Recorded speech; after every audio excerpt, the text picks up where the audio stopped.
Okay.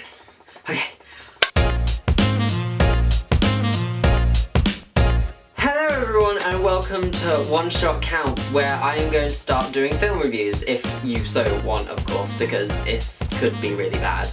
I've attempted this video like 5 times now, and each time it's gone awful. So tell me if you think this is good, but I'm going to try and very briefly talk about the film, ghost stories, and say what's good, what's bad, and my general over-review. The film is directed by 2 people, Jeremy Dyson and Andy Nyman, and they both do a great job, because I think with a horror film, if you bring in more than one mindset, it could actually help provide an extra layer, as it were, to the story. But I think in this case it might have got a bit mixed up, because the story towards the end actually loses itself, but I'll talk about that a bit more later. First off, I'm actually going to start with the pros of the film and what was good and what I really loved about it. The story is about a professor who is trying to debunk supernatural stories, and that's his whole thing. His whole thing is he's a professor and he wants to debunk these stories about supernatural because he thinks it's all a lie. Character actually playing the professor is one of the directors, Andy Nyman, and he actually does a really good job of providing a character which you don't know whether to trust him or not. So he plays the character well in enough that you know his life revolves around supernatural, and that's it. That's all he actually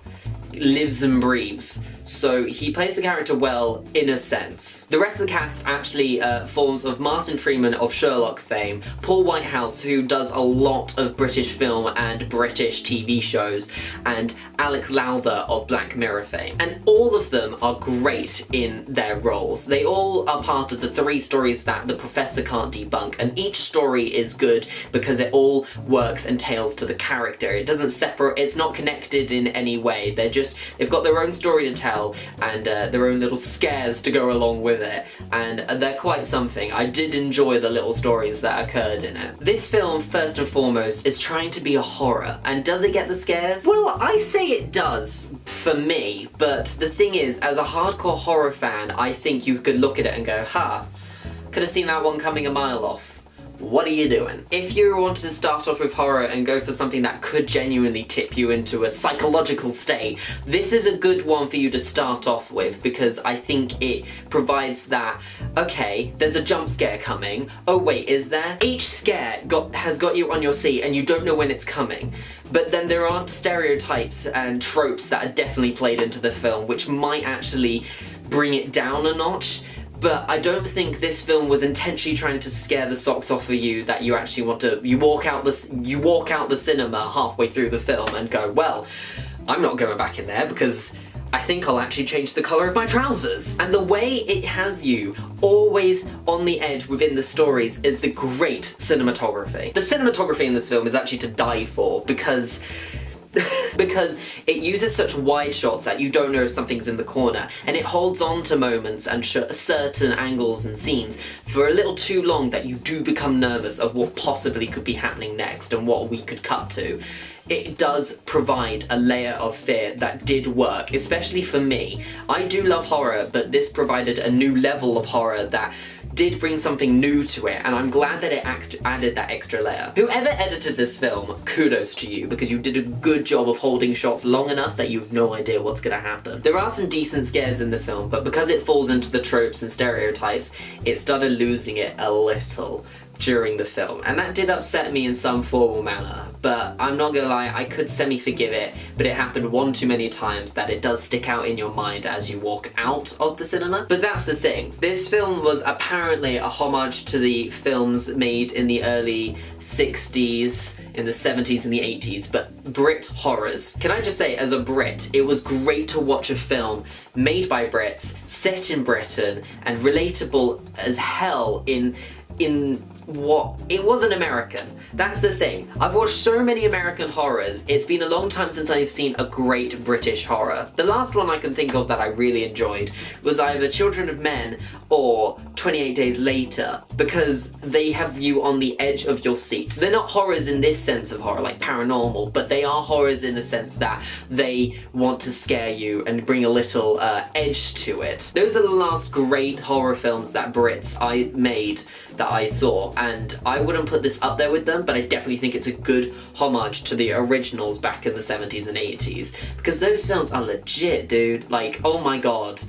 Watch some of them. I'll make a list one day and I'll just hand it to you, all of you, and go, can you watch some of these please, because these are great horrors. Things in this story got messy towards the end. I don't want to say too much about what actually happens in the story, but there's a certain point towards the third act that snaps it into a different place entirely, and it's hard for your head to get around it. The ending of this film I actually had to Google when I got home. I was so confused. Little things are placed throughout the entire film, and you have to try and work them out, and the ending does revolve around you thinking quite a bit. But it made me so confused that I actually had to go away and Google the ending. Apparently a lot of it is to do with interpretation, but as the filmmaker, they didn't make it very obvious of what the ending was. I mean, it was obvious, but some things weren't obvious, and you needed to go away and think about it, and that didn't help the film in the long run, because I got so confused I had to go away and Google it. Which is bad. Films should make you think, but this film made me think so hard that I actually got more confused the more I tried to understand it, and that's why I had to Google it. So in that sense, it kind of failed. In the end, this film has a good story, but it's delivered messy. It's so messy in the way it takes and wraps it all up that you don't quite know how to interpret it, and you will walk away more confused than when you walked into it. So I'd give this film an okay. When it comes home, and if you like horror, and if you like a little scare, I definitely think get a cup of tea, get your duvet, and settle down to watch this film, because it's fun in the end, it's enjoyable, but it's messy and it's confusing, and you'll need time to think about it, and yeah. Alright guys, well that is it for the video. Thank you so much for watching the first film review. If you liked it, give it a thumbs up. If you didn't, give it a thumbs down, because that's how the internet works. And I don't know what the next video will be on the channel, but thank you so much for watching this one, and I will see you hopefully soon enough. Yeah, bye.